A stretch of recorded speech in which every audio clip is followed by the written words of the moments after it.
Asia Pacific অঞ্চলের সম্ভাবনাময় উদ্ভাবনী স্টার্টআপগুলো নিয়ে বিশ্বখ্যাত ম্যাগাজিন ফোর্বসের করা বার্ষিক তালিকায় জায়গা পেল বাংলাদেশের স্টার্টআপ পাঠাও সম্ভব। এবারের তালিকায় মোট 16টি দেশ ও অঞ্চলের উদ্যোগ স্থান পেয়েছে, যার মধ্যে বাংলাদেশের এ দুটি প্রতিষ্ঠান বিশেষভাবে নজর কাড়ে।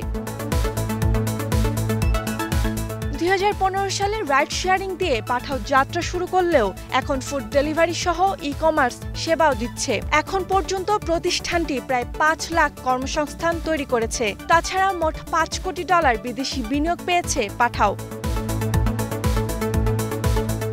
অন্যদিকে 2022 সালের মে মাসে যাত্রা শুরু করে আরেক স্টার্টআপ সম্ভব। চাকরি প্রার্থীদের সেবা দেয় এই অ্যাপসটি মূলত নারীদের কর্মসংস্থানে বেশি জোর দেয়। 2023 সালে প্রতিষ্ঠানটি $3 লাখ বিদেশি অনুদান পায়।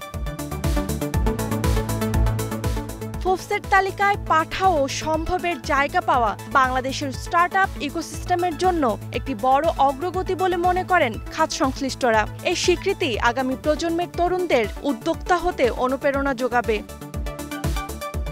Roksana Rimi, star news.